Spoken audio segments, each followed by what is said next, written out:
That.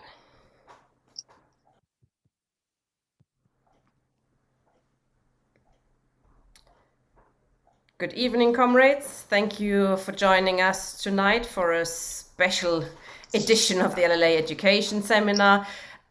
We are interrupting our series of Life of the Left to take a look at Good evening, comrades. Thank you for joining us tonight for a special... This has happened always. Sorry, I'm hearing myself. Okay, I'll start again. We had this session planned at the Future of the Left event in Liverpool, but for technical reasons we had to abandon it and do something else, and we have therefore decided to do it tonight. We've got 3 speakers. I'm just looking for the third speaker. Kevin Bean is not actually, he said he was in the meeting, but I don't think he is there yet. He will join us, I'm sure. He's on his way. So we want to look at the fight for republic and the need to abolish the monarchy. Where should it be in the program of the left? And I mean, the last month was a toughie for any socialist, I'm sure, if you're Republican or not. The non-stop assault on our senses when it comes to TV programs, news channels, etc. Everything about the Queen and the wonderful new King Charles. Playing the national anthem at Labour Party conference, I think, was a low point for many left-wingers. That was quite horrific. They had to hand out the text so that delegates would know how the text goes. Not particularly complicated, but it is quite nauseating. I found it quite troubling that there seemed to be not a single person at conference who was booing. That's maybe to do with a lot of left-wingers having been expelled beforehand, although some of the votes actually indicated that there were quite a few left-wing delegates still around. But perhaps the sort of atmosphere of fear that has been created around that issue, and you need to keep your mouth shut if you have to show respect for the Queen at least, and even if you don't like the monarchy, the Queen was a really good person and what she did for the country, etc. My daughter had to pray at her state school. They were all made to pray, non-religious school, I should say. Outrageous. So most socialists, I think, would say that they are indeed for the abolition of the monarchy. But I think you either get an attitude of either it's because it costs too much money, it costs so many billions, and that could be spent on the NHS, it could be spent on this and that. Or you get the idea, yes, of course, I'm a Republican, but it's not really a priority, is it? It's not the thing that really, matters at the moment, cost of living crisis, etc. Or most crudely, the idea, and quite widespread, the monarchy will be abolished anyway in the transition to socialism.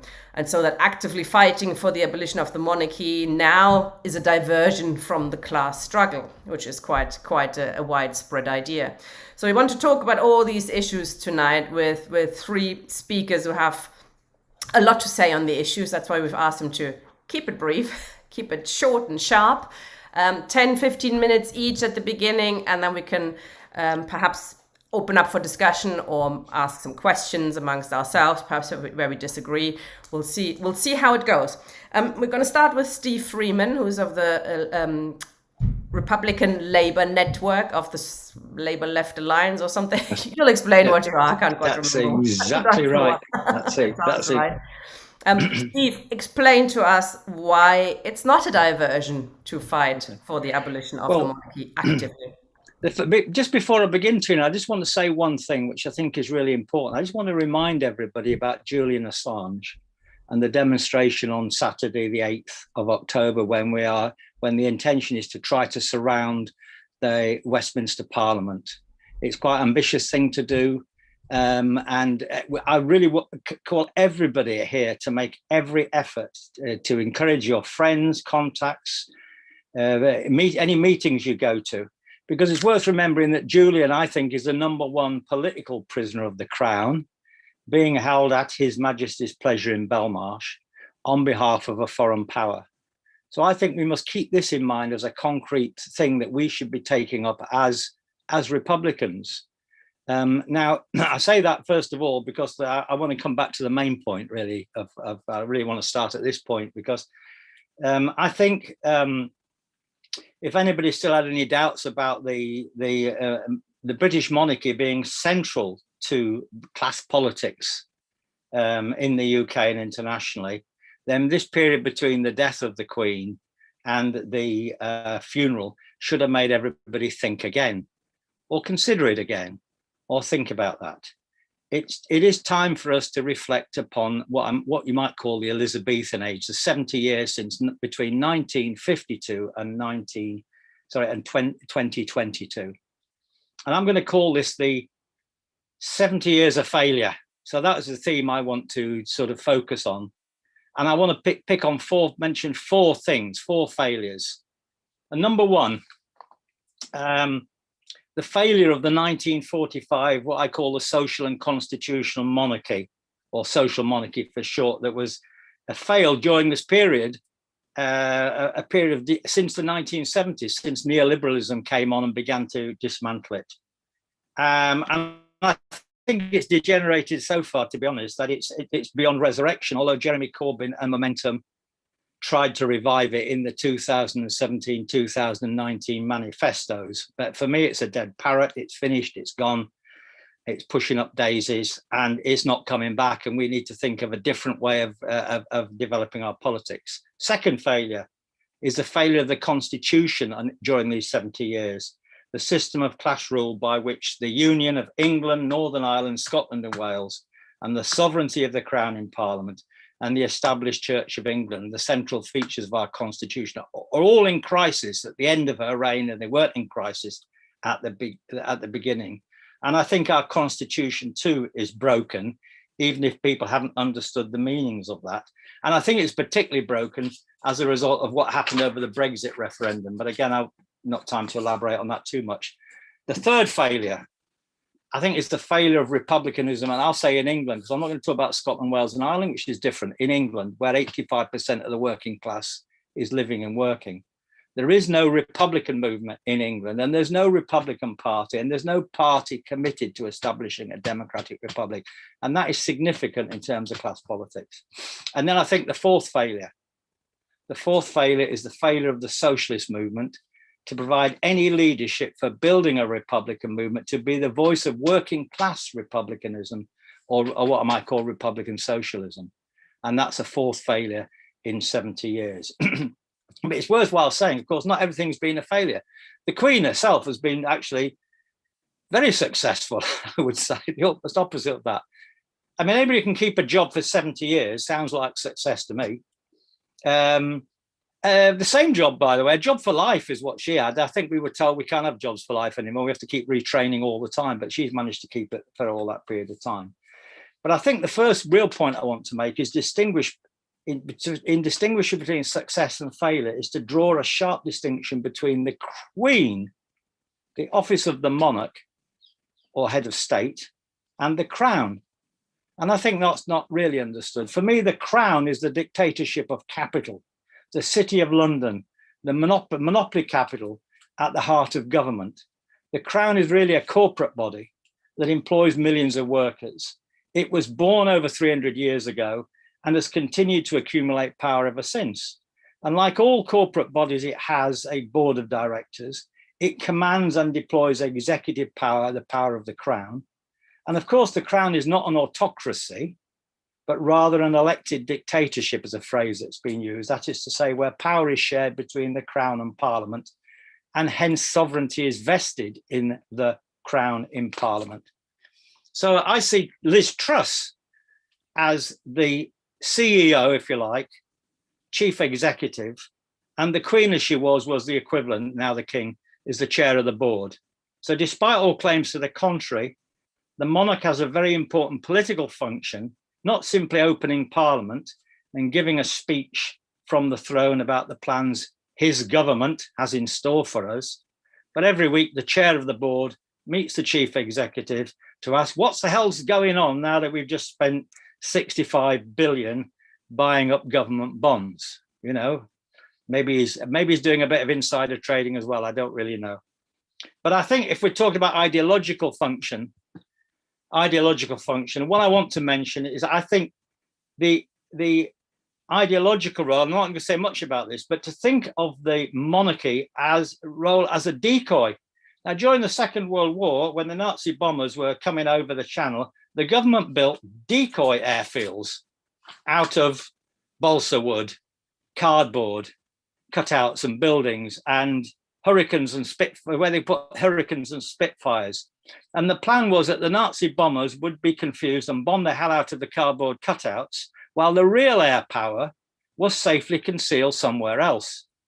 And I think one of the roles of the monarch is as a decoy, to draw attention away from the concentrated power of the crown. So it almost thinks like, well, you think of the king, they've got no power, he just can do absolutely nothing. So really the crown is powerless because the king's powerless, but really you're not really seeing where the real power is, which is essentially the concentrated power of the bureaucracy in Whitehall, the security services, etc. in Whitehall. And of course, in Her Majesty's Treasury, or His Majesty's Treasury, HMRC and all the rest of it.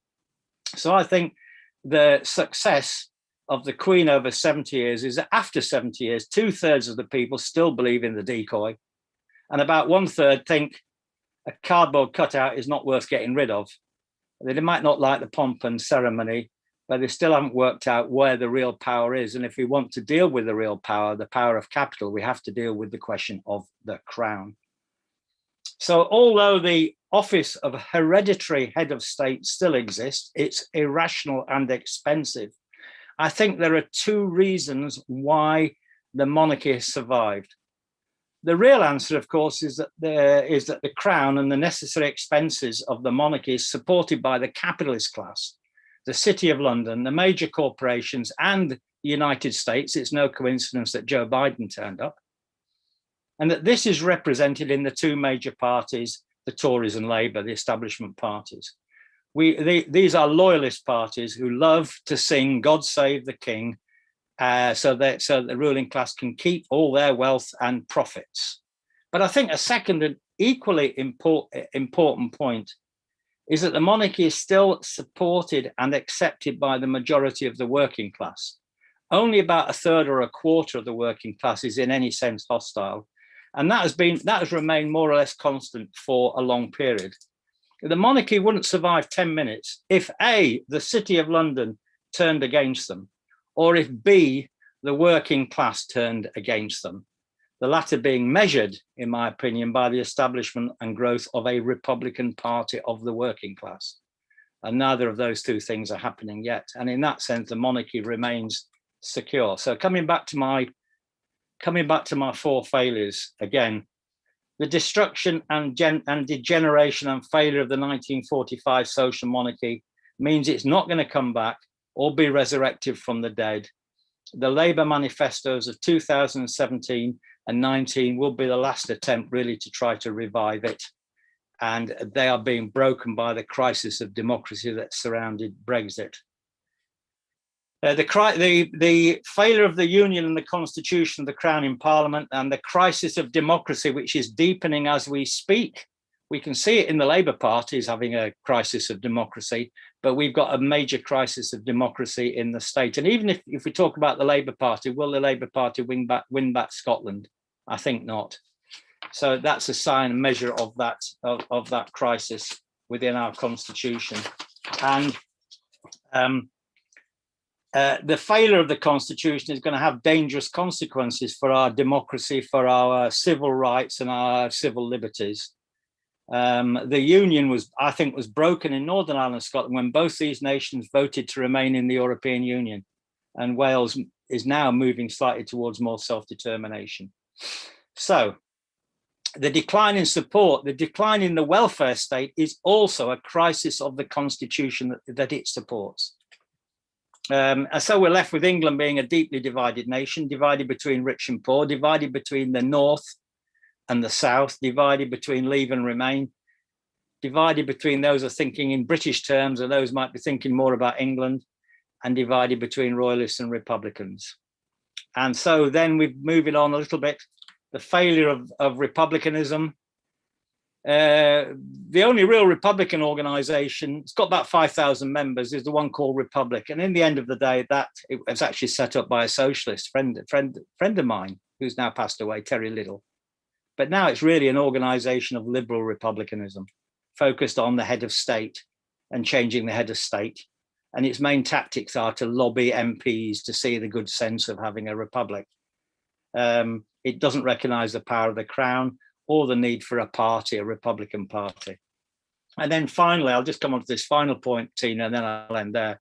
Finally, the failure of the socialist movement. Now, I believe that whatever labels or affiliations we have, or whatever difference we have, I say Kevin, Tina, Mike, myself, can all be broadly called Republican Socialists or Republican Communists. And we're agreed that militant republicanism is essential, and the demand for some form of democratic republic is the immediate or minimum program of any working class party worthy of its name. But we really are, in the socialist movement, the exceptions to the rule, because over 70 years, the socialist movement in England has failed to put the working class at the heart of a democratic movement to change the political system, and hence to replace our social monarchy with a democratic and social republic, what I would personally call, although probably not the other comrades, the Commonwealth of England. Not only have socialists not achieved this aim, but we have made very little or no progress in that direction in 70 years. We do not have a Republican program. We do not have a Republican culture in the Labour Party or in the trade union movement, or a working class Republican Party. So how much progress has been made? Very little or none at all. The North Pole, it seems to me, is melting faster than working class republicanism is growing in England. Tony Benn was by far the most important socialist leader who in 1992 led the way with his Republican Commonwealth Bill and his analysis of the Constitution and how a democratic, secular and social republic was essential. Did anybody take any notice? No. Did the socialist movement take this up? No. The socialist movement has more or less completely ignored the Republican case. And it's not to put up Tony Benn on a pedestal and think he's like the last word in anything, because I wouldn't do that either. I'm critical of what he did, but he is probably the most important person in our movement to have made that case. And the real reason is that the socialist movement is dominated almost exclusively by two main trends that I would call left reformism, so I call it left social monarchism, actually.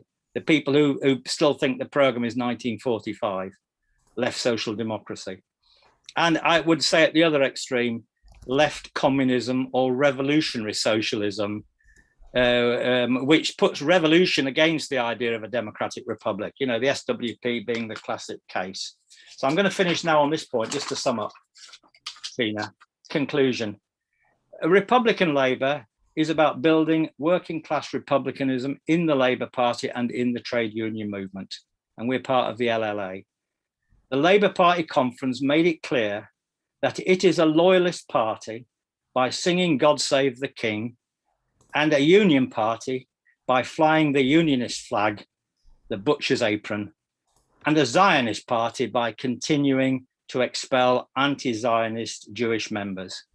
The Labour Party was a broad church, and for it to become a broad church of the working class and not a broad church of the capitalist class, we need to wage a war against loyalism, against unionism, and against Zionism. And I'll finish on that point. Thank you. Thank you. Thank you, Steve. I think there's now a Labour for Republic group, which even had a fringe meeting at Labour Party conference, but I haven't looked at that enough. But I think they're similar to Republic in their outlook. They are a sort of branch line of Republic, and they produced an interesting pamphlet. And some of us have made contact with them, but they are, you know, somewhere, you know, we would obviously have some connection with them. They're British, though, you know what I mean? So there we go. I don't like the British, you know me. You're British, though, I think. Last time, I think. Anyway. I know what you mean. Okay, Mike McNair, please. Okay. The underlying case for socialist republicanism, for republicanism in general, was made very simply by Colonel Richard Rumbold at his speech at the scaffold for his execution for treason in Edinburgh in 1685. None came into this world with a saddle on his back, neither any booted and spurred to ride him. Okay, it's a gendered expression, but in reality, Rumbold's co-activists in the movement of the late 1670s, early 1680s were also strong advocates of the liberties of freeborn English women. We have the same line in a different form expressed by Karl Marx in 1866 in a text called The Instructions, actually recommendations for delegates of the Provisional General Council of the First International. We acknowledge the cooperative movement as one of the transforming forces of the present society based on class antagonism. Its great merit is to practically show that the present pauperizing and despotic system of subordination of labor to capital can be superseded by the republican and beneficent system of the association of free and equal producers. The point being, very simply, if you believe in the free association of the producers, you cannot simultaneously believe in the free association of the producers and one-man management. And it doesn't matter whether that one-man management is hereditary one-man management in the form of our monarchy, or the monarchy of Belgium or the Netherlands or Norway, I think is monarchy, or Sweden, or or Japan, or any of the other Spain, or any of the other modern monarchies. It doesn't matter whether it's that, or whether it's an elected presidency, or whether it's an elected prime ministership, or whether it's the class is represented by its advanced part, which is the party, and the party is represented by its advanced part, which is the Central Committee. The Central Committee is represented by its advanced part, which is the Politburo, and the Politburo is represented by its advanced part, which is the General Secretary. The principle of one-man management is inconsistent, fundamentally inconsistent. One-man rule, one-woman rule for that matter, is fundamentally inconsistent with the free association of the producers, with the emancipation of the working class, with socialism as such. I go on second point. As I said, this is by no means, the British monarchy is by no means the only institution of one-man rule. Maybe say one-person rule.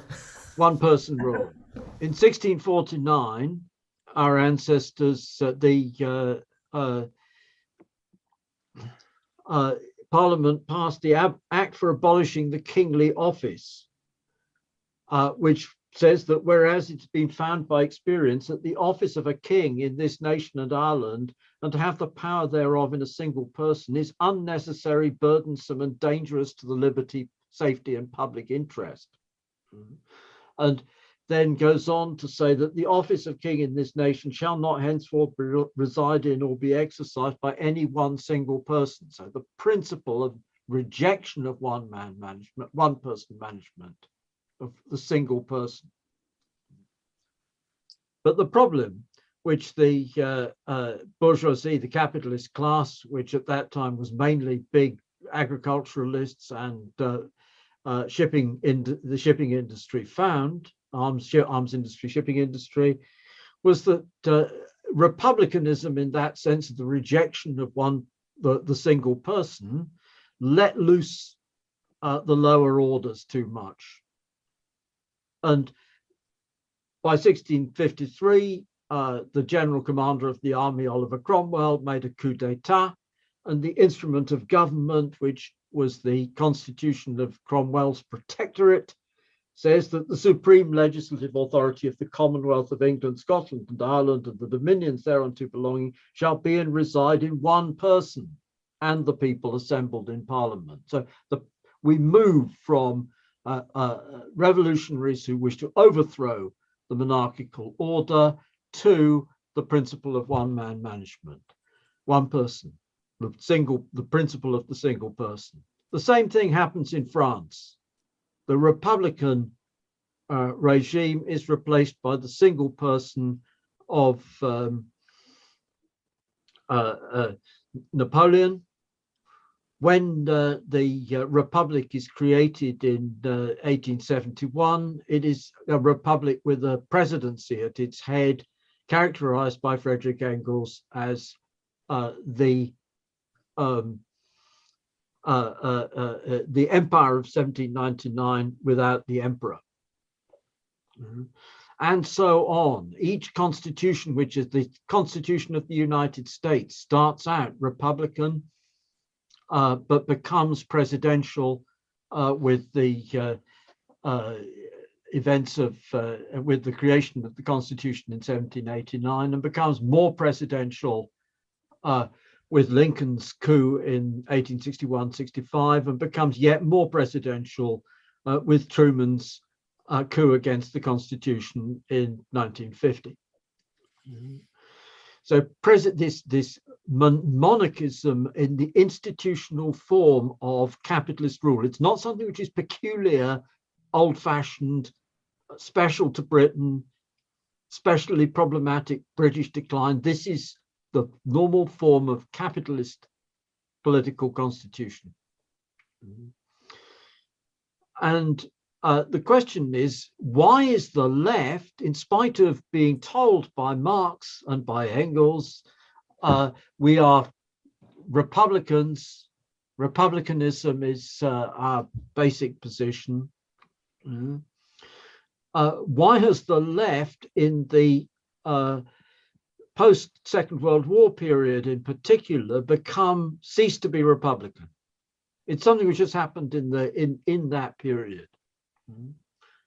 The answer, in my opinion, is the belief that if we shut up about the constitutional order, we can mobilize masses. And then when we mobilize masses, they will be conned into forming strike committees in order to prosecute the class struggle, unifying the strike committees into trades councils or workers' councils or Soviets or whatever the hell you want to call them, and thereby gradually, step by step, without ever believing that what they're doing is overthrowing the state order. The problem with this narrative is it's never bloody happened. The one thing which people offer as an example of it is 1917. But the women who went out on strike and brought down the Tsar in February 1917 set out to bring down the Tsar. It's not the case. It's absolute untruth that this was just economic mobilization without political antecedents. Otherwise, they wouldn't have come out on International Women's Day, which was a symbol of the Second International, which was before 1914, an organization which campaigned for democratic republicanism up and down throughout Europe. And was the extremist international, as they were generally seen.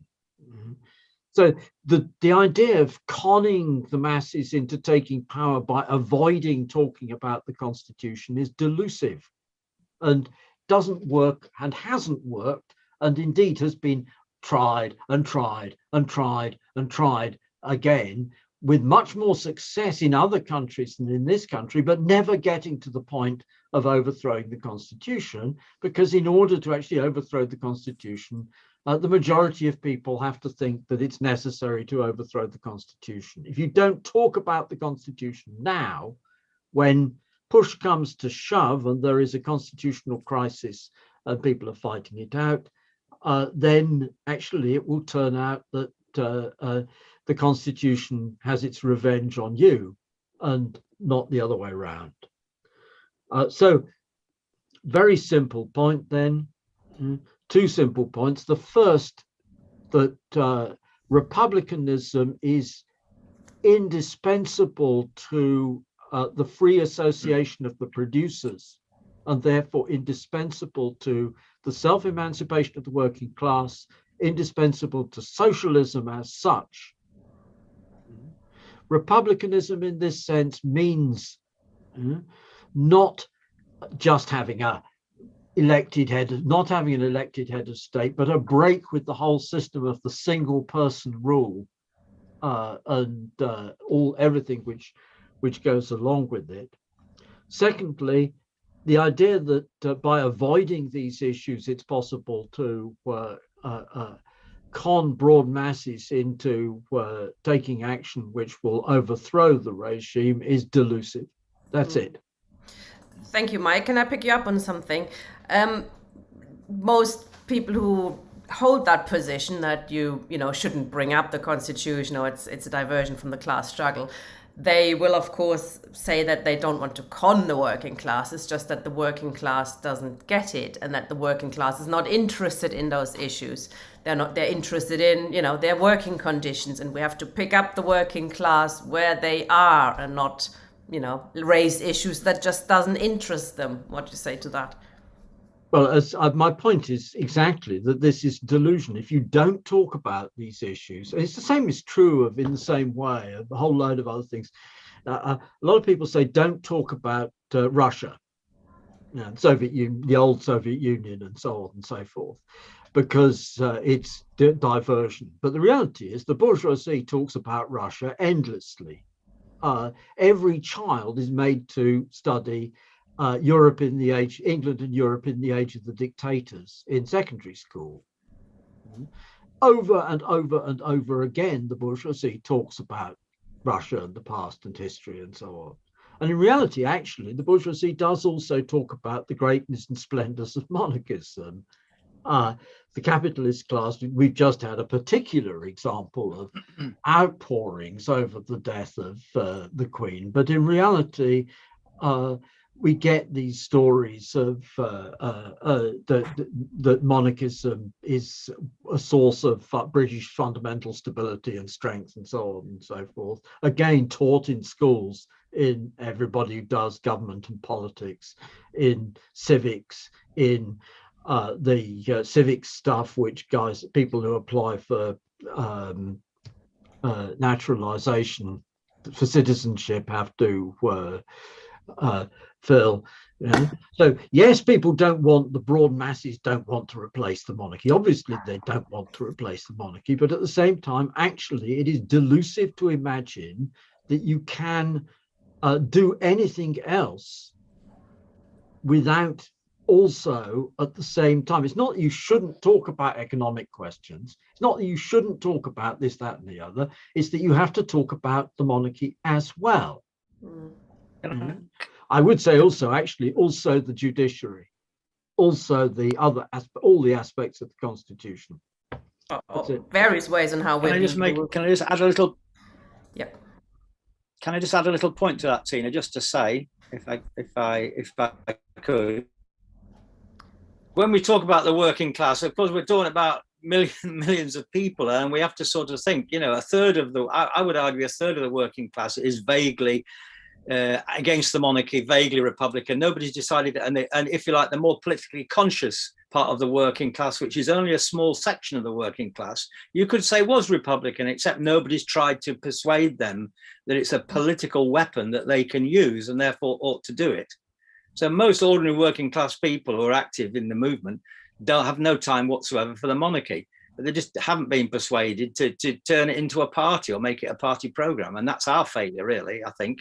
So I whilst not disagreeing with what Mike has just said, I just think that, that we think of the working class as having different parts. Why haven't we persuaded a certain little small section of the working class to make republicanism a weapon that it can use in the struggle? The answer is, of course, because people are committed to the Dimitrov conception of the united front, that you make unity by shutting up about issues on which there is disagreement, and to transitionalism, the quote transitional method unquote. So it's a sort of being stuck with ideas which don't work, but which we keep trying over and over again. Nicely put. Stephen, I was also not entirely sure if at the moment these polls, they have changed quite a bit in the wake of the Queen's death, as you might expect. So according to a recent poll, only 22% at the moment consider themselves as Republicans and think that the Still country would be better off. And it has changed, but I want to talk about this with Kevin some more. Because Kevin is discussing the role of ideology, and I think that has been extremely successful in the last month or so, persuading us that there's national unity. We all love the Queen. We suspend our strikes even for respect out of the Queen. Yes. I'm glad this session is taking place. It's just a shame for the various technical reasons that it didn't take place a little earlier in the week.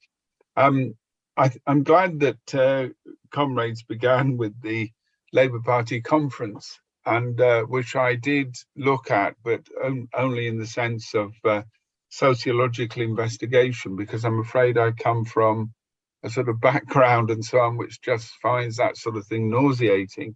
And I think even old style right-wing Labour people that I would have known in the past would have found it bizarre that the Labour Party would be singing what was once the province of the Tories. I don't want to sort of go in too much into what Starman was playing at there, but I think it is important to understand that the singing of God Save the King was part of his political strategy, and that political strategy was to show not only that he was ready for government, but to sort of place him in this sort of mythical mainstream of British society. And it's that idea that the monarchy somehow represents all of us, that in a sense it's part of what we are. That in a sense Britain is the monarchy, that it's an embodiment of an essential national unity. And that, of course, is one of the functions of monarchy, and particularly so in the modern world. I think because it, as an institution, it has its roots, in far prehistory, and therefore gives us a sense of continuity going back into the Middle Ages or in the monarchical forms of the classical world, and even, back into Mesopotamia, the Egyptian pharaohs, the biblical kings and so on. We have that sort of sense of continuity in history. And one of the things I think that bourgeois society does now, in contrast with its revolutionary period, the sort of period that Mike was talking about, is to emphasize its continuity with the past, not the decisive break. Colonel Rumbold and numerous other people provide us with absolutely brilliant revolutionary quotes. And more than just revolutionary quotes, they provide us with brilliant revolutionary experience of people who reject the power and indeed the mystification of monarchy. And an incident that I don't remember it, but I remember reading about it in the English Civil War is when Charles I is arrested by the New Model Army. And Charles, throughout that whole period, makes claim that he's defending the ancient constitution. At his trial, he does that as well. And he asks the junior officer who's arresting him, by what warrant do you arrest me? And Cornet Saxby simply, or at least in the version I've heard, maybe he was a little more polite, simply jerks his thumb back at the group of New Model Army troopers and said, there is my authority. And it's the authority of the democratic army of the English Revolution. So the idea of continuity and the idea that the monarchy embodies national unity, I think, is a very important part of the ideology of monarchy. And both Steve and Mike have sort of taken various aspects of that, and they've talked in particular about its role in the state power. And indeed, I think Mike's very important point that monarchism, both in the sense of a king, but also in the sense of presidents and general secretaries, is very much the normal form. And there is a great temptation to see the monarchy simply as a sort of feudal relic, something that can be swept aside, you know, that it's just a little bit of a minor abstraction, and that the revolutionary movement will sweep it aside. But I think it's much more central to that. And I think that its mystificatory powers have really been proven in the last few weeks. I don't think we need to revisit that, but I do think we need to understand that the monarchy that we have at the moment is not some feudal relic.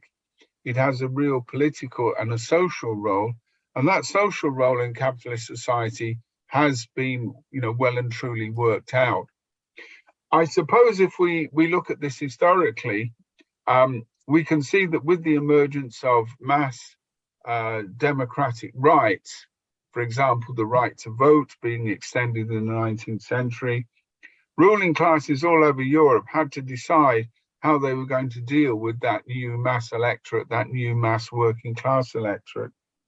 And in Britain, the decision was taken by the ruling class to use monarchy, imperialism, jingoism, patriotism, and so on.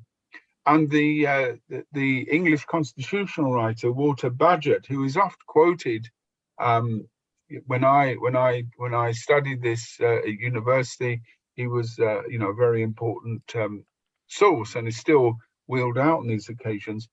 He made the point that there was a paradox, that as society became more democratic, then there was a need for some sort of unifying symbols. And he talked about the need to provide a show, to provide a spectacle, as we might have said in the late 1960s, something to bring society together. And what better way to do that in the person of one individual who embodies the whole of society? Now, the monarchy in the post-45 period, and Steve, I think, used an important phrase about the sort of social democratic monarchy, because in many ways, much of the nostalgia that we've seen around the late Queen's death has been as much a nostalgia for a social democratic past, which many older people, you know, would feel a nostalgia for the days of full employment, you know, for welfare state provision, for decent education, and indeed a certain degree of, you know, social change. But the role of the monarchy in providing spectacle has, I think, been a very clearly and quite consciously developed one. We can go back, for example, and in that very interesting collection by Terry Ranger and Hugh Trevor Roper, The Invention of Tradition, we can look at the way that the monarchy has been repackaged and represented.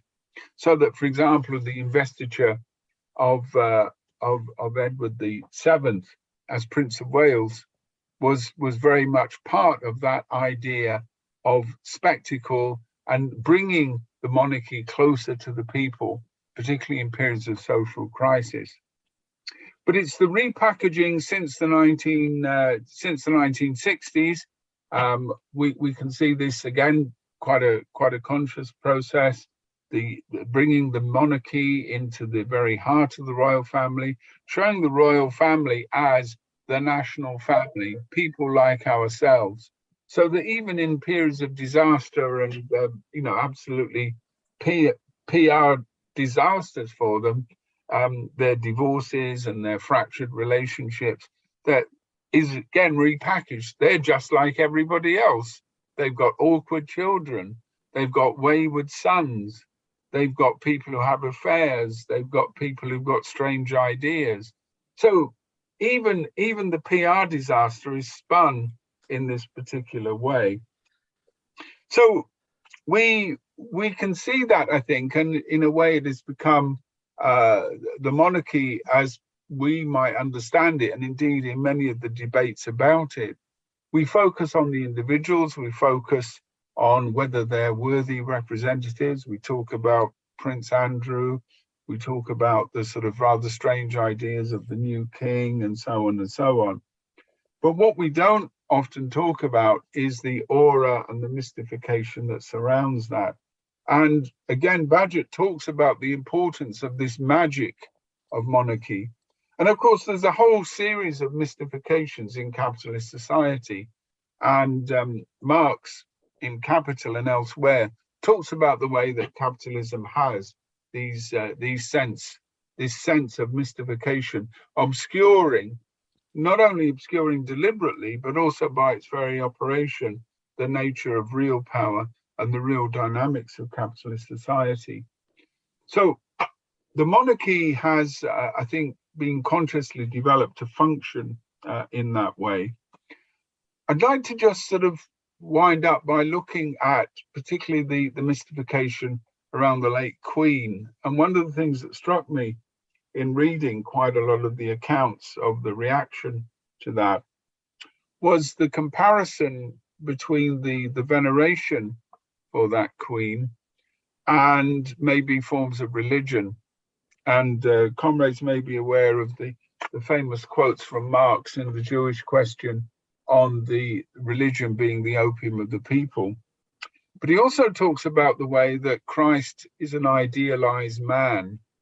And what struck me about the descriptions of the Queen was that it did take on that sort of religious form, so that the Queen was an idealized grandmother, she was an idealized human being. And of course, as we know from Keir Starmer, she symbolizes public devotion, service, duty, by implication. The rest of us backsliders, can't really live up to that. And I suppose it's that idealization which is a particular product of this type of monarchy at the moment. So although monarchism, one-person rule, is the normal form, we very rarely fall into the mistake of thinking of Donald Trump or Emmanuel Macron. Maybe Angela Merkel, Mutti Merkel might well come into it as the idea of the grandmother of Europe in that way, which I think was the phrase, if I remember, applied to Queen Victoria, given her connections with the European monarchies. So monarchy does have that particular aura. It again mystifies, it again adds a very important element, and this was very clearly understood in the 19th century and in the 20th century by the various advisors who were advising monarchs and also bourgeois states about how they should deal with this particular question. I want to just sort of wind up on some of the points that Mike made and Steve as well in the last couple of sections. And that's, I suppose, why we must challenge these ideas. And I think Mike's quote from Rumbold is very important, because what we should do as Marxists is to challenge the dominant ideas, and particularly the ideas that are considered to be natural and self-evident. So one-person management, the university vice chancellor, when I've worked in a university, is not only the symbolic head, but is the managing director, the chief executive. And it's the idea that there is, in a sense, some power, there's some authority, and there's some superior wisdom.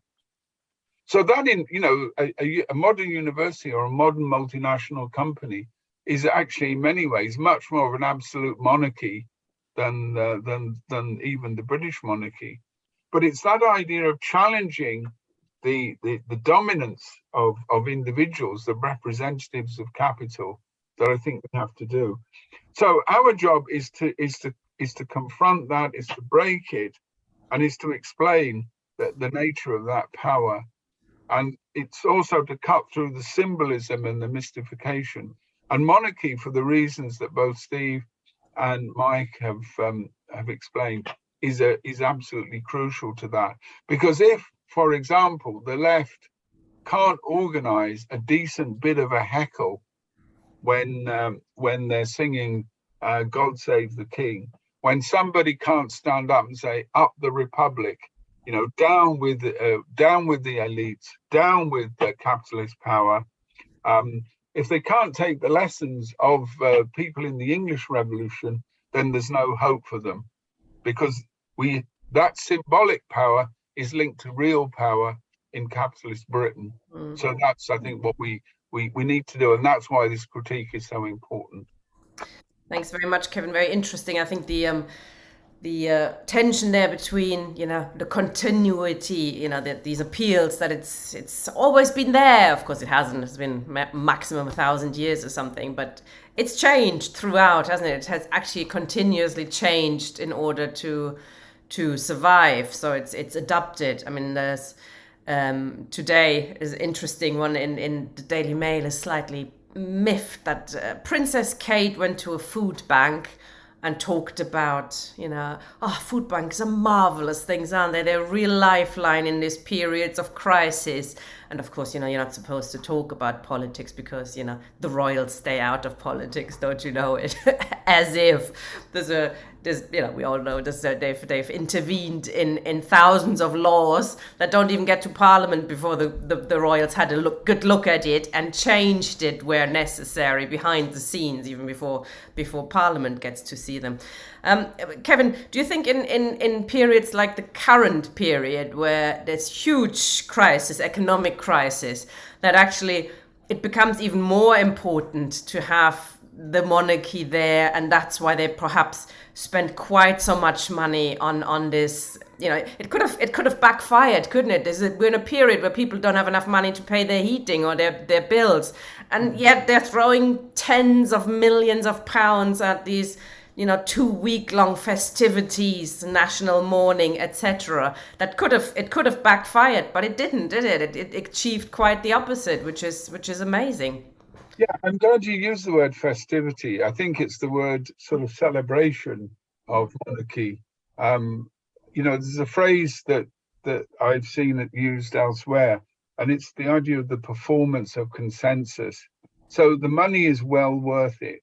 And I think, as you made the point at the beginning about suspending strikes, suspending life, and it's now in a period when there is clearly political and economic crisis, that we have to go to the heart of the matter, and to point out the way that the institutions like the monarchy are not just flummery, that we're talking about the power of the state, the nature of the constitution. Having a discussion, for example, about the nature of the monarchy takes us straight, in the way that both Steve and Mike did in their various ways, takes us straight to the heart of capitalism. So when Mike talks about one-person management and the authority of capital and the authority of monarchs that's reproduced and used to be reproduced in families, the whole idea of the father as the head of the family, the pater familias, that reproduction all the way up through society was an important aspect of the reproduction of social power. So confronting it right at the top is actually, really important. And likewise with the mystificatory aspects, pointing that out and saying, why did everything stop?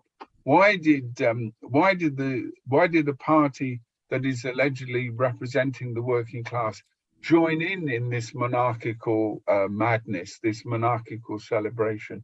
I think is absolutely crucial. So far from being irrelevant in a period when workers are engaged in economic struggles, it's important to link the two and to explain the nature of power. Because if we're serious about the working class becoming the ruling class, then they've got to tackle those questions. And if we avoid them, then we're only really telling part of the story. And we're not arming people to really understand the nature of the society they live in, particularly the role of ideology and of mystification and the role of ideas, because it's not just simply, a class struggle over economic interests. It is really a battle for ideas and for creating an alternative hegemonic ideology against capitalism and that's embodied in the monarchical form. Absolutely. I mean, if you accept that, somebody's been born to rule over us, no matter his ability on anything, then you'll accept pretty much anything. Yeah, I mean, Thomas Paine's point about the stupidity of the hereditary shoemaker, cobbler or shoemaker, or the modern example, the hereditary brain surgeon. I certainly know who I'd rather have, and it's not a monarchical brain surgeon. It's a good old democratic brain surgeon, should ever I need one. Quite. Comrades, we've got about half an hour. If anybody's got any questions or comments, click raise hand or put the question into the chat or into the Q&A there. While we're here, though, I'd like to ask you the question how the fight against the monarchy or for a republic is linked to the question of revolution, or the other way around. Can we abolish the monarchy without also abolishing capitalism? When we've seen in our history monarchies being abolished and then replaced. I mean, you can just abolish the monarchy. Of course, you can just make it, like Germany, like the US. But historically, the way that has happened is usually not what is happening with Barbados, where you have a referendum, etc. But it's more sort of linked with revolution. And where do you see the fight for republic linked to the program for working class emancipation more widely? Mike, maybe you could answer that one. Yeah, it's a question. We live in a constitution in which capital rules. The way in which capital rules is it rules in the form of capital is the circulation of money. Money is spent to buy commodities. Commodities are then worked up and produced, giving transformed commodities, and the new commodities are sold and converted back into money. And at the end of the day, the capitalist makes more money at the end of it. We have long, elaborate Marxist stuff about how the trick is worked. But capital rules in the money form. It rules in the money form because the free movement of money, the free movement of capital, enables the flight of capital out of one country into another, which we're just in fact seeing an example of, that Liz Truss's Wizard Wheeze is producing a great flight of capital out of British funds. But more clearly, capital fled out of England in 1964 when the Wilson government was elected, and famously they talked about the gnomes of Zurich.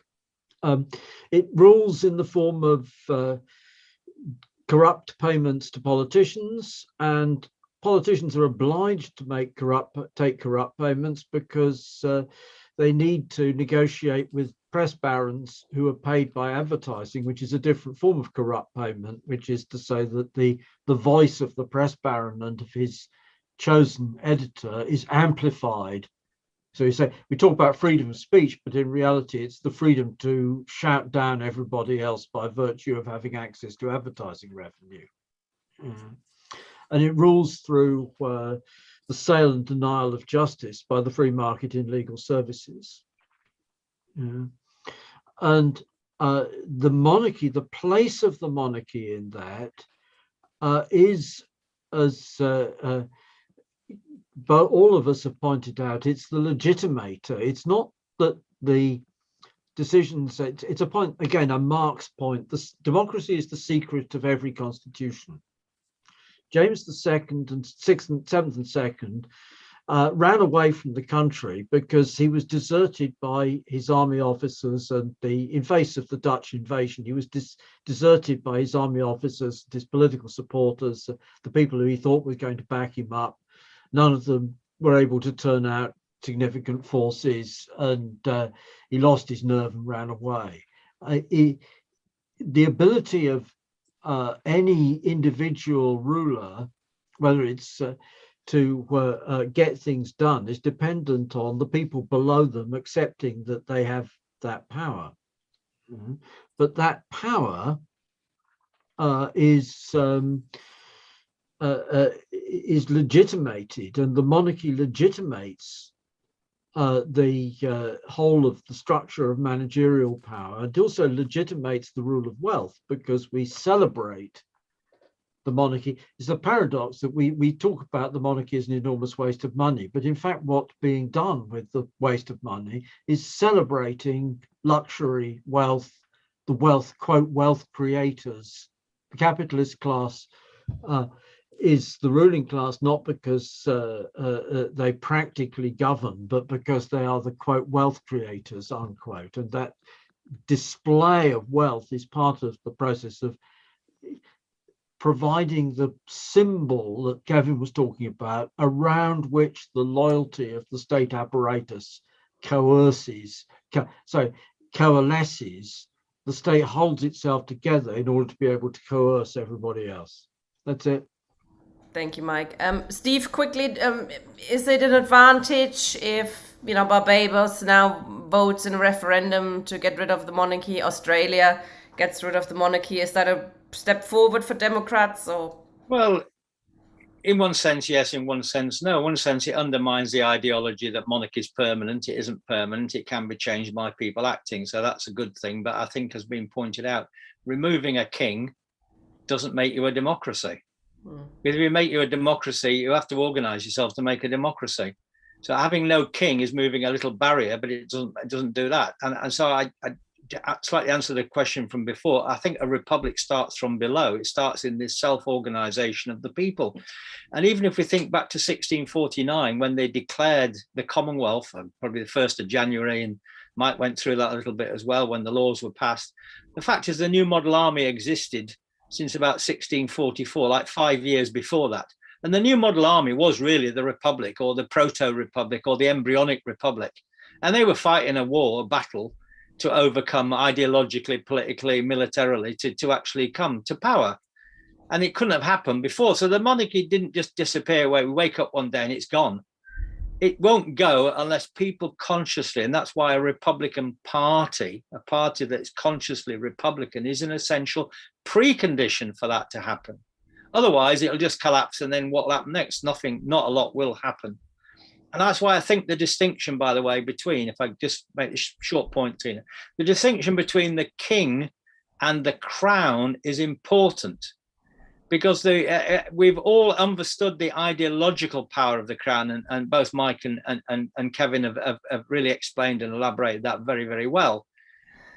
But my point is that the power of the crown is really the power of the 4 million people, the 4 million wage workers that actually work under the command of the crown, of the 150,000 soldiers, of the printing presses that print the money, that collect the taxes. This is a very powerful organization. It's a more powerful organization than ever. And that crown, the crown power, if the king was forced to abdicate, the crown power wouldn't disappear. It might have to change its name, but it would still be there unless people organize themselves. So merely the removal of the king would not dissolve the crown power. It would be exposed. It would lack its, it would lose its justification and its rationale. It would be in a terrible and parlous state and probably divided, and it would be a chance to change. So when they overthrew the Tsar in 1917, the Tsarist state, the Tsarist generals were all hanging around for quite a while.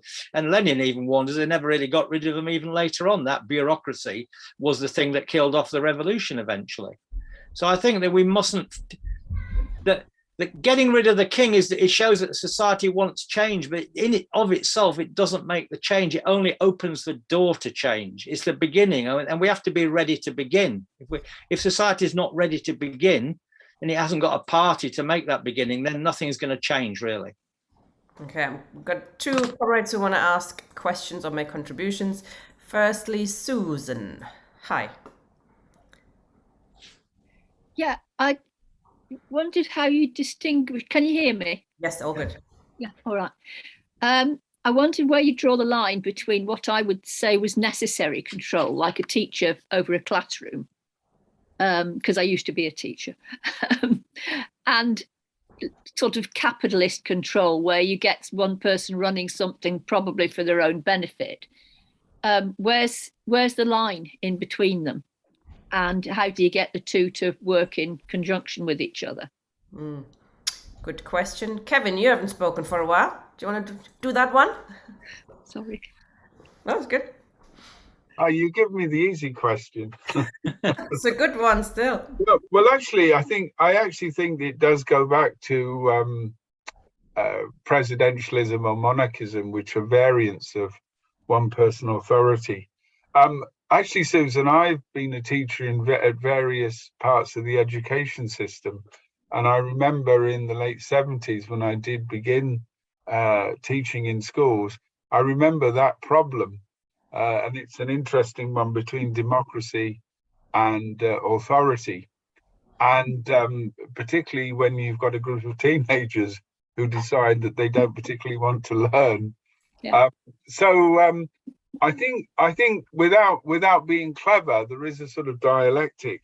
And I think particularly if we're arguing for a society of self-rule, of the self-emancipation of the working class, then we're arguing for, democratic rule, for majority rule.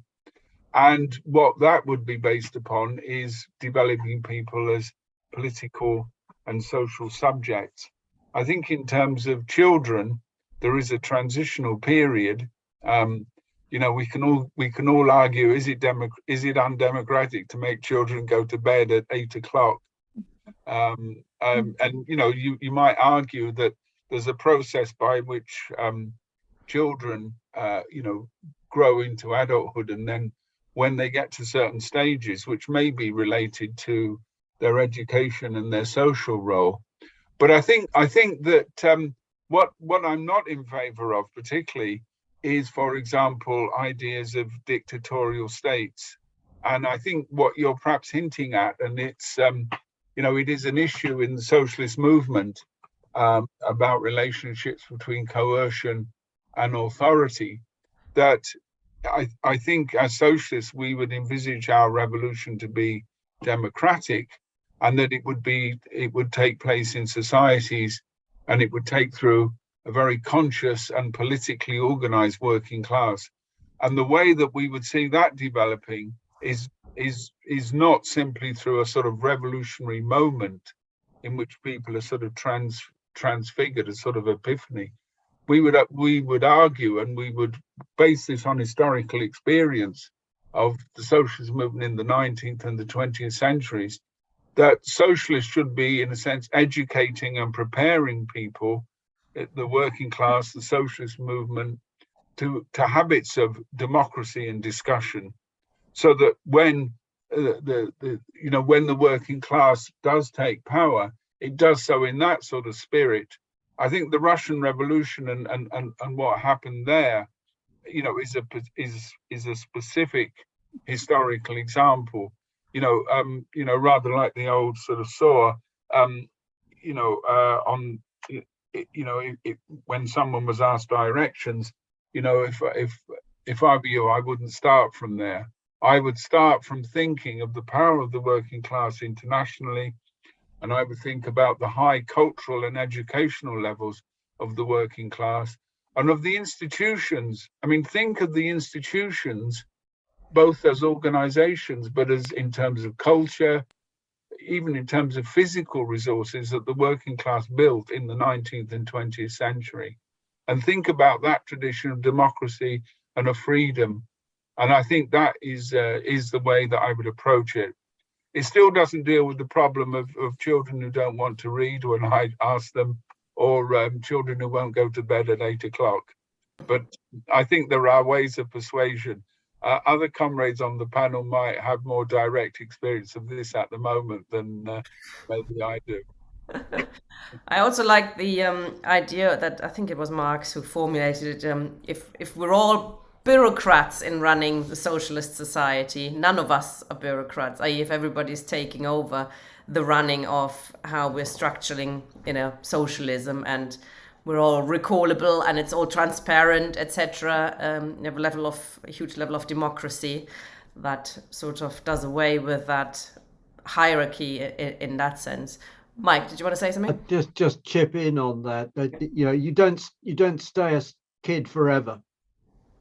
Yeah, the essence of the capitalist order and of the Soviet bureaucratic state order is that when you get to be a bureaucrat and you stay a bureaucrat forever, and that you get to be a grunt and you stay a grunt forever, drinking vodka at the assembly line. And the conception of the Marxist conception is precisely Republican, in that republicanism is about nobody gets to be more than consul for a year, and then has to stand down. And in the same way, yes, there is authority. Authority you can't do without processes by which decision making takes place. You can't do without the authority of the teacher over the pupil, of the parent over the baby, of the doctor over the patient, etc. You can't avoid authority, but you can avoid there being permanent relations of authority and subordination. We can be all switches, not just some of us be DOMs all the time and the rest of us be subs all the time. That's it. That's fair enough. Yeah. I make just one small point. Yeah, go on, Steve. Just to make a small point, I think I agree with what the Kevin and Mike have answered that excellently. But just to make this point that early republicanism was thought to be just anti-hereditary, like against the monarchy and the laws. But I think the kind of republicanism we're talking about is getting rid of bureaucracy. That's the essence, and replacing it by democracy. That's the essence of working class, if you like, republicanism.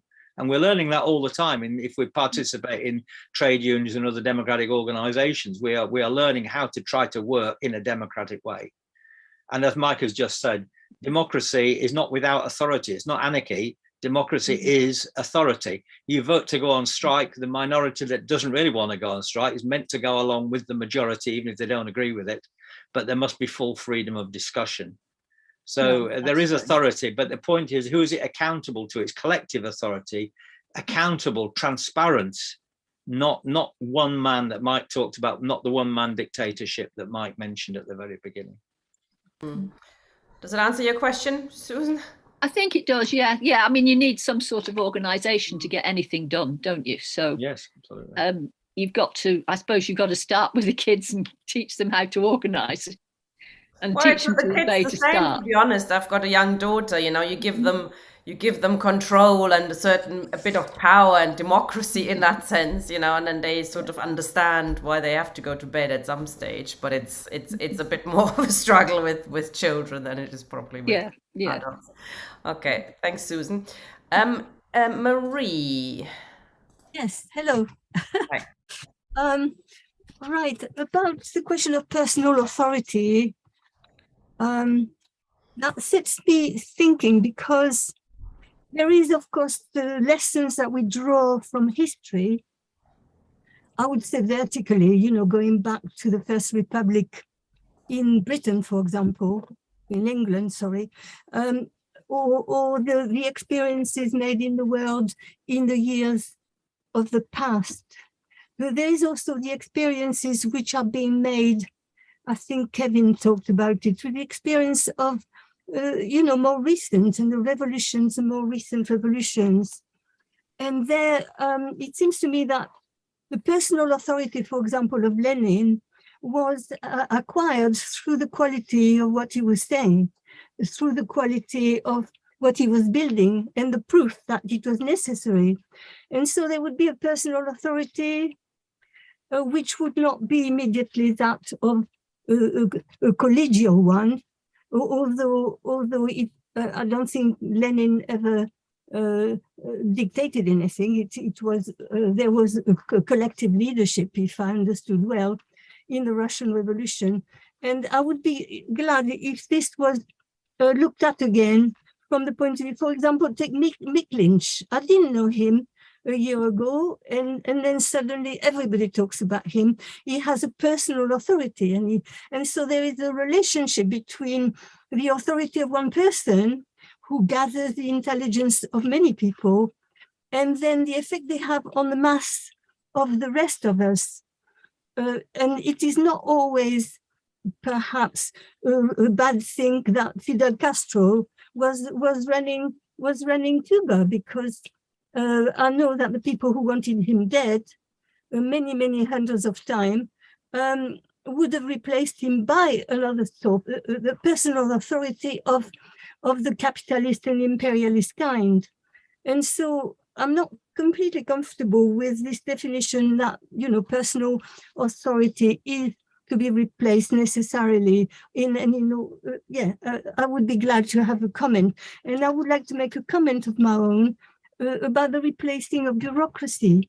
Yes, of course, what is preventing the mass of the people from having a say is an enormous bureaucratic apparatus, which in fact communicates the power from the top and to impose itself on the mass of the people.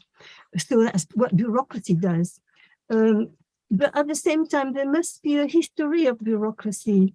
It would be interesting to look at it, because it seems to me that you have bureaucracy that arises when you have not enough force to bring down capitalism, but capitalism doesn't have the force to smash your revolution. So you have a stage which is it is not stable, an unstable situation which can last for quite some time, of people who actually take decisions whilst there is no decisions made amongst the masses. But at the same time, the capitalist system is not allowed back. And I think that was the case in the Soviet Union after the taking of power.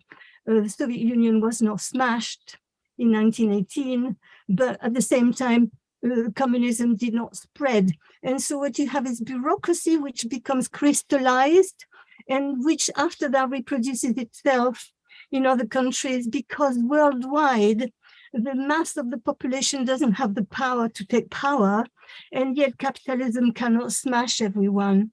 And so I would be glad to see if there was an interpretation around this question. Thank you. Thanks, Marie. Would anybody from the panel like to answer that?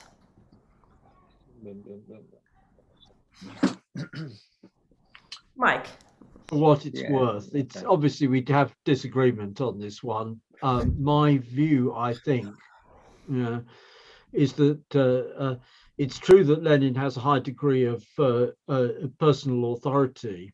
He has that authority, in fact, because the Russian state, by conducting an inefficient repression of the socialists, prevented any crystallized bureaucratic caste emerging in the Russian Socialist Party, as it did in the German Socialist Party, in the British trade unions, in the socialist parties in the West, and so on and so forth, because nobody could be a full-timer for any length of time without getting arrested and deported to Siberia. But they weren't efficient enough to actually exterminate the communists, as the Indonesian government exterminated communism in the mid-1960s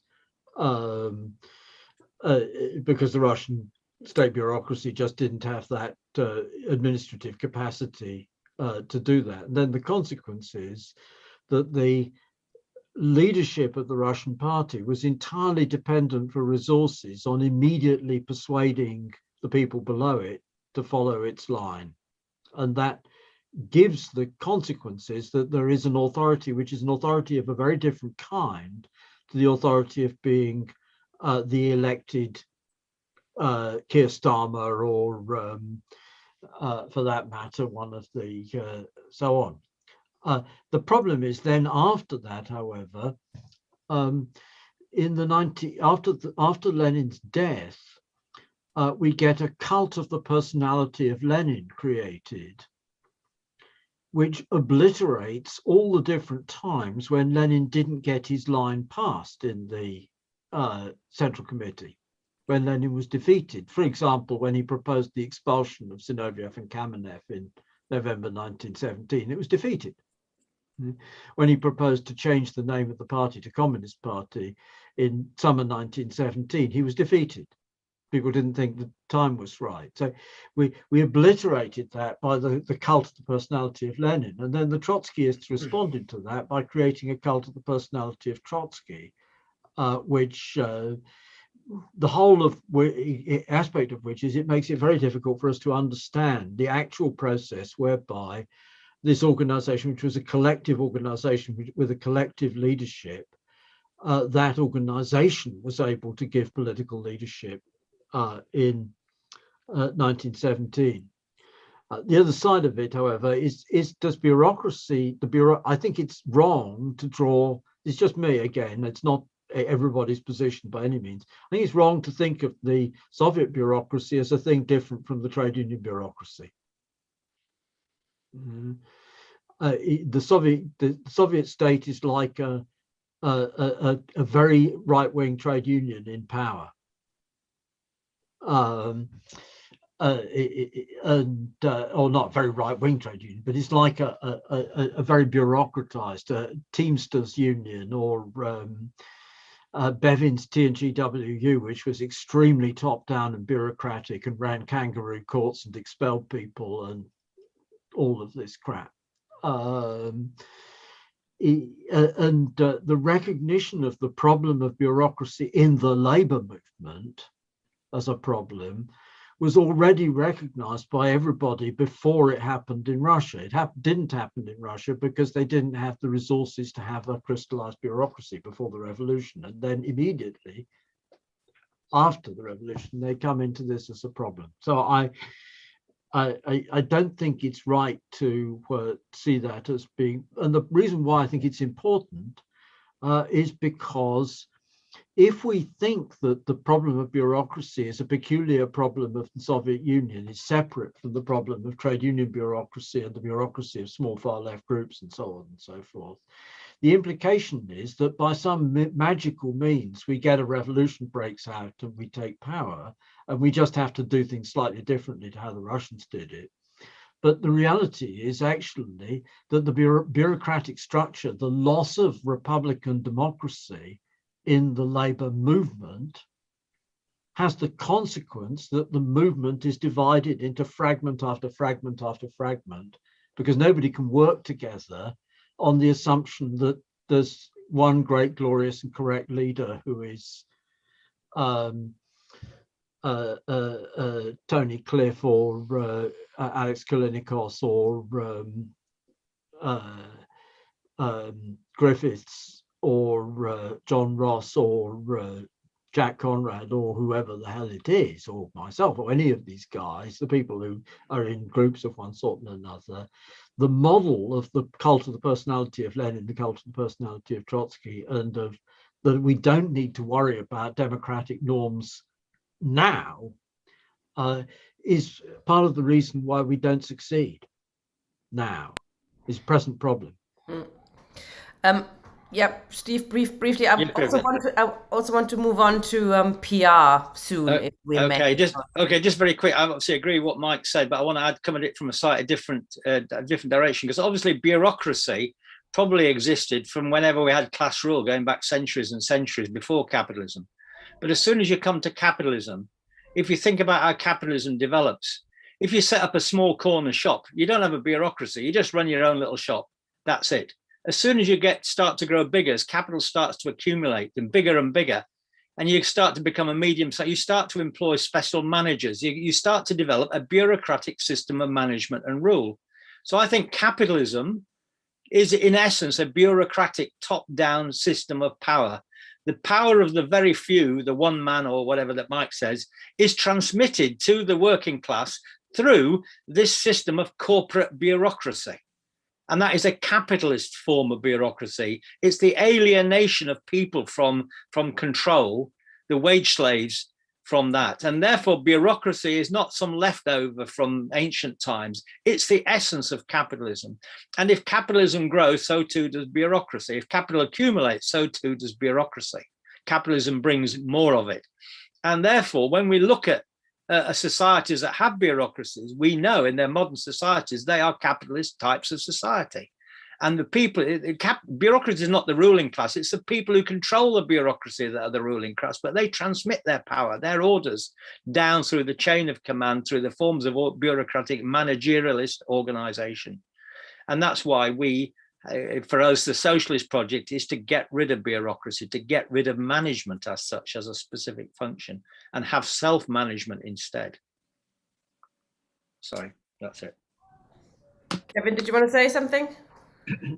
I did. Both questions I think are very good, and what I think is good is the way that discussions moved away from how much is spent on the royal family and so on to more general political questions. And I think that's important because monarchy is really quite central to that. I'd only make 2 points, and that is that I think the focus on leaders, on that type of Labour monarchism, and comrades will know about Lassalle in Germany, being an absolute dictator. That sort of focus on leaders is, I think, quite a central theme of bourgeois politics. And one of the things that, if I use the word concern or worry, that makes it sound a little mealy-mouthed. But the focus, for example, on a particular leader, Jeremy Corbyn or Mick Lynch, throwing up these heroes, and then when, for example, they might, make political mistakes or any tactical and organizational mistakes, you're then in a very difficult position. And when movements just focus on the personality, then the tendencies towards a sort of a rather dictatorial frame of mind. And I think we saw in the Corbyn movement, and I think we still see this with some comrades who just think, if Jeremy came back, it would be a bit like, like the Jacobites pining for the king over the water, or some sort of second coming. I think there is a sort of habit of mind in this, which is clearly within bourgeois society. And Mike's referred to it in terms of the Russian question, but I think it isn't just bureaucratic structures and the nature of those structures. It's actually a habit of mind that bourgeois society brings forward. That's why issues of accountability, the recall, and moving away from elected dictatorships, and that goes back to Susan's previous question about the way that we about the nature of authority and about the way that we regard the activists in the movement, the working class, the population more generally, as capable of self-rule, not as being a bunch of children who have to be told, and above all, who are waiting for some sort of savior. Remember the words of the Internationale, our own right hands the chain must sunder. We're not waiting for a saviors on a high, no prince nor peer, and so on. And I think that isn't just a sort of, a bit of phraseology. And, the politics of the left often do sort of involve hero worship. And that reflects the sort of hero worship of bourgeois society.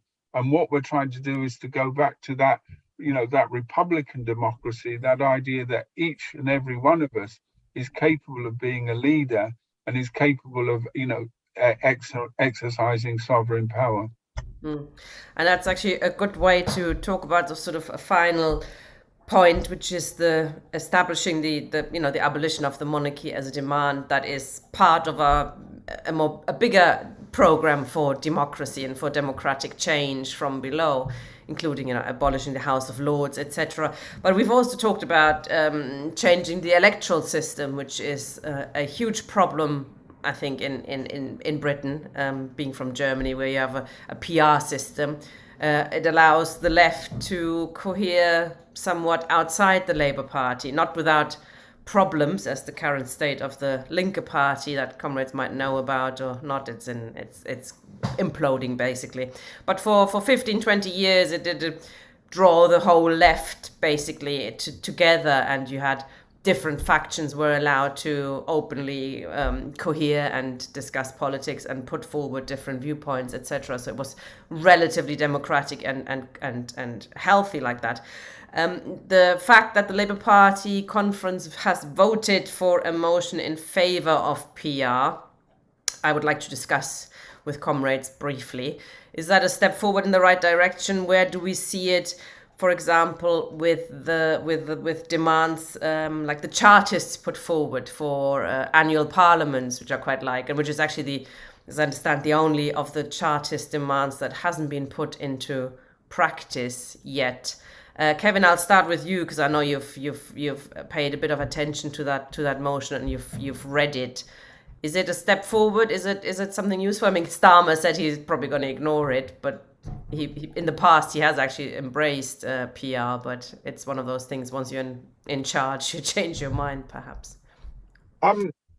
Well, I think there are several ways of considering this question.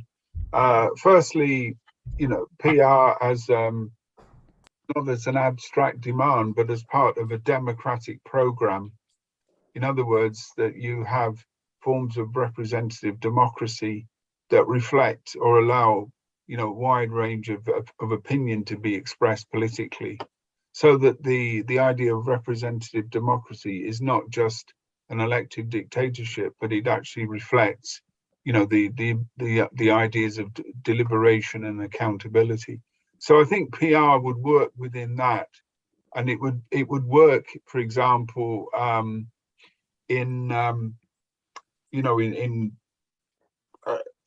even in the communist tradition that we've been discussing about, allowing factions and allowing representation of factions on committees, so that you would get the full, expression of ideas.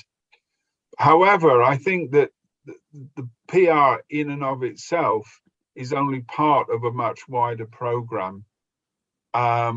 So it means that you have to think about, wider democratic demands, abolition of the House of Lords, election of a whole number of state officials, the breaking of state power, the abolition of the army and the police. In other words, the idea of full democratization as part of our demands.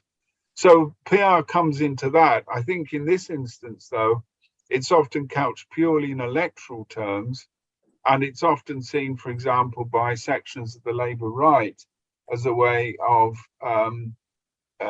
boosting the power of potential allies in a so-called progressive alliance. So I think that the European or the continental experience, often of coalition governments, often lies behind this. Some of the people who are advocating PR, I don't think are radical Democrats. Many of them are fairly right-wing, and I think that they may well pose it in that way. In terms of the Labour Party, it's interesting because since we've been watching Starmer sort of channel his inner Tony Blair, it may well be that he's done the same thing that Blair did in the 1990s, which is to flirt with the idea of a progressive alliance and even to have a coalition government or some form of arrangement with the Liberal Democrats. And that also is perhaps linked to his idea of an ideology of progressivism, the rebirth of liblabism, or rather to make explicit the liblabism which has always been inherent, in the leadership of the Labour Party. So I'm in favour. I'm in favour of PR, and I would vote for it, but it's only part of a much wider programme, and I think the political context in the Labour Party also has to be considered as well. Mike or Steve, do you want to say something on that? You don't have to. I do. Good. Shall I go? Does Mike want to go next? I don't mind who goes next. You go, Steve. Okay, all right. Well, I think I'd want to set it in the context, Tina, of what I said at the beginning of this crisis of democracy, because I believe our constitution is broken and failing. And therefore, people in this crisis, it means that the present system cannot hold. And I saw a statistic the other day that said, and I was shocked when I saw this, 61% of 18 to 20-year-olds think it would be a good idea if we just had a dictator to rule. In other words, if we didn't bother messing about with Parliament and all these other democratic norms, and we just got somebody to sort the mess out. And you can see in our crisis of democracy, the deeper the mess gets, the appeal of the Benito Mussolini or somebody like that to come on the scene is one of the things that can come out of this crisis. But the other one, the good side of it, the opposite pole, is the idea that people start searching around for democratic advances because they realize that the system is bust. And I think what's happening in the Labour movement, Tina, and what's been happening at the Labour Party, I think this is the big interesting thing, is that this movement for PR is like people, it suddenly occurred to people there's something wrong with our democracy, that it's not working. Perhaps PR would fix it. And that's about as far as they've got with thinking about it. And in one sense, that's a good thing, because it now means they're starting to think about the failure of our political system. But I don't think PR is going to fix it. I think PR will just kind of break it up even more. But in any case, I would want to go back slightly to a different thing, because my own different view, a different position, I think it does come from your programme. I believe there should be a parliament for England, and that parliament should be annually elected. It should be elected by proportional representation, and people should be elected, accountable and subject to recall and paid the average wage. That's what we should be promoting, to unite the country, etc. And so I don't want to reform the House of Commons particularly. I'd rather scrap it. It's not just for me. It's not just the monarchy that's out of date. It's not just the House of Lords that's out of date. It's the House of Commons. So why do we want to reform the House of Commons, really? Surely we should scrap the whole lot and have a proper, modern, democratically accountable parliament, as you say, Tina, and your parliament, something completely new and something quite radical. But of course, I go back to it. I'm pleased that the Labour movement has started to think about proportionality. I'll say this point, it's not the only thing they thought about. They saw the ministerial code was broken. They passed a resolution saying they wanted a legally enforceable ministerial code because they saw what Boris Johnson had done. So I think there's a whole, and somebody wanted to abolish the House of Lords as well. The constitutional issues are being forced onto the agenda by the crisis of democracy that is now confronting the country. And we obviously should welcome that, but try to have a more thought out, more radical, if you like, democratic program to put before people. We'll not just make it up as we go along, which is what's happening, unfortunately. Thank you, Steve. I find it quite astonishing that the Labour left, the established official Labour left, like CLPD, Campaign for Labour Party Democracy, they will argue against PR because in their idea of how you get to socialism through a Labour government, blah-de-blah, going more and more left, you need a majority Labour government to push that vision through. So they would be arguing against PR in order to get that illusion. I think it's more than a strategy through. Mike? It does have to be a larger package. It's certainly true. Having said that, the argument, I agree with Tina, to your point just made, that the argument of the common on the Labour left and the traditional Labour centre and so on, that we can't be for PR because PR means no majority Labour government. That's proceeds on the assumption that the Labour Party can't actually win a majority under PR conditions. And at the same time, it proceeds on the assumption that if we got 35% of the vote and that the vagaries of first past the post delivered us a 55% of the seats in the House of Commons, that would be a mandate for radical change. It obviously wouldn't, because it's just the chance of what happens in relation to so that what we have to do is we have to fight for a political majority in the country as a whole in favor of radical constitutional change. And yes, about abolition of the House of Lords is part of the package. Some things, though, are restoration of trial by jury. Yeah. I'm not for single member constituencies with the right of recall in the form of you present a petition and then if you get enough signatures on your petition you can recall an MP, because in the absence of anything else that just means Rupert Murdoch has a veto on whoever's an MP, because that method is a method which can only be used by the recall, which it can only be used by the press barons. But on the other hand, multi-member constituencies with proportional representation, or indeed multi-member constituencies with it could perfectly well be the case that you could have multi-member constituencies and achieve relative degree of proportionality by what's called a single non-transferable vote. That is to say, you get one vote, although there are many members, and that produces an approximation in a very rough way. But nonetheless, that's Moshe Makov made the point that if you have large enough constituencies, if you just pick someone at random to be the MP, the upshot of the large constituencies and pick someone at random to be the MP, as if it was jury service, gives you political representation just by the law of large numbers. So I think thinking outside the box of, I agree absolutely that thinking outside the box of the present arrangements of Westminster and so on is important. And Kevin's point that the Labour right is in favour of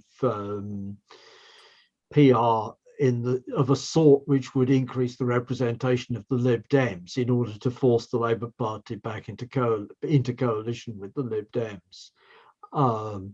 So that the proposal which was made when the Lib Dems were in coalition with the Tories, what they got is a referendum on the alternative vote, AV, which wouldn't produce anything like proportionality, but it would deliver a lot of seats to the Lib Dems.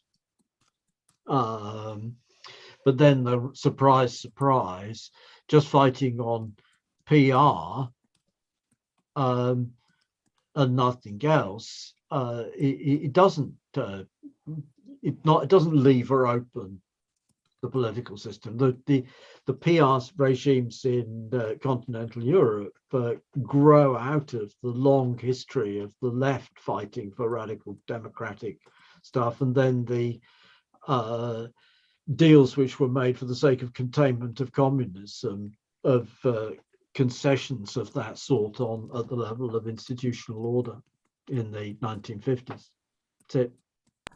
Great. Thanks, comrades. I think that was a very useful discussion, touching on not just the monarchy, but as part of the crown or a system, how we are ruled in this system, and that we need to look at all the ways we are being kept down and kept out of power. Thank you very much, comrades. We'll see you next week for another episode of Lives of the Left, I believe. Okay. Thanks for joining us. See you soon.